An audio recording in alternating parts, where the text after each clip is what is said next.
Bharat cricket ತಂಡದ star spinner ಯುಜ್ವೇಂದರ್ Chahal ಕಳೆದ ಕೆಲವು ವರ್ಷಗಳಿಂದ ತಮ್ಮ ವೃತ್ತಿಪರ ಜೀವನಕ್ಕಿಂತ ತಮ್ಮ ವೈಯಕ್ತಿಕ ಜೀವನದ ವಿಚಾರಕ್ಕೆ ಹೆಚ್ಚು ಸುದ್ದಿಯಾದವರು.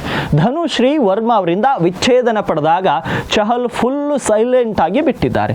ಆ ಸಮಯದಲ್ಲಿ ಚಹಲ್ ಸಾಮಾಜಿಕ ಮಾಧ್ಯಮದಲ್ಲಿ ಕೂಡ ಸಾಕಷ್ಟು ಟ್ರೋಲ್ ಕೂಡ ಆಗಿದ್ರು. ಧನುಶ್ರೀ ಅವರಿಂದ ವಿಚ್ಛೇದನ ಪಡೆದ ನಂತರ ಜನರು ಇವರನ್ನ ವಂಚಕ ಅಂತ ಕರೆದಿದ್ರು. ಇದೀಗ ಚಹಲ್ ಇತ್ತೀಚಿನ ಸಂದರ್ಶನದಲ್ಲಿ ತಮ್ಮ ಮಾನಸಿಕ ಆರೋಗ್ಯದ ಬಗ್ಗೆ ಮಾತನಾಡಿದ್ದಾರೆ ಮತ್ತು ಆ ಸಮಯದಲ್ಲಿ ನಾನು ಆತ್ಮಹತ್ಯೆ ಮಾಡಿಕೊಳ್ಳಬೇಕು ಎಂದು ಆಲೋಚಿಸುತ್ತಿದ್ದೆ ಎಂಬ ಆಘಾತಕಾರಿ ವಿಚಾರವನ್ನ ನೀಡಿದ್ದಾರೆ. ಇನ್ನು ರಾಜ್ ಶಮಾನಿ ಅವರ ಪಾಡ್ಕಾಸ್ಟ್ ನಲ್ಲಿ ತಮ್ಮ ಮನದಾಳದ ಮಾತುಗಳನ್ನು ಆಡಿದ ಚಹಲ್, ಧನಶ್ರೀ ವರ್ಮಾ ಅವರಿಂದ ವಿಚ್ಛೇದನ ನಂತರ ತಮ್ಮನ್ನ ವಂಚಕ ಅಂತ ತಪ್ಪಾಗಿ ಹಣೆಪಟ್ಟಿ ಕಟ್ಟಲಾಗಿದೆ. ನನ್ನನ್ನು ಮೋಸಗಾರ ಅಂತ ಕರೆಯಲಾಗಿತ್ತು. ಆದರೆ ನಾನು ಜೀವನದಲ್ಲಿ ಎಂದಿಗೂ ಮೋಸ ಮಾಡಲಿಲ್ಲ. ನಾನು ಅತ್ಯಂತ ನಿಷ್ಠಾವಂತ ವ್ಯಕ್ತಿ. ನನ್ನಂತ ನಿಷ್ಠಾವಂತ ವ್ಯಕ್ತಿಯನ್ನ ನೀವು ಎಲ್ಲಿಯೂ ಕಾಣುವುದಿಲ್ಲ. ನಾನು ನನ್ನೊಂದಿಗಿರುವಂಥ ಜನರ ಬಗ್ಗೆ ತುಂಬಾ ಕಾಳಜಿ ವಹಿಸ್ತೇನೆ. ನನಗೆ ಇಬ್ಬರು ಸಹೋದರರಿದ್ದಾರೆ. ಅದರಿಂದ ಮಹಿಳೆಯರನ್ನ ಹೇಗೆ ಗೌರವಿಸಬೇಕು ಅನ್ನೋದು ನನಗೆ ತಿಳಿದಿದೆ.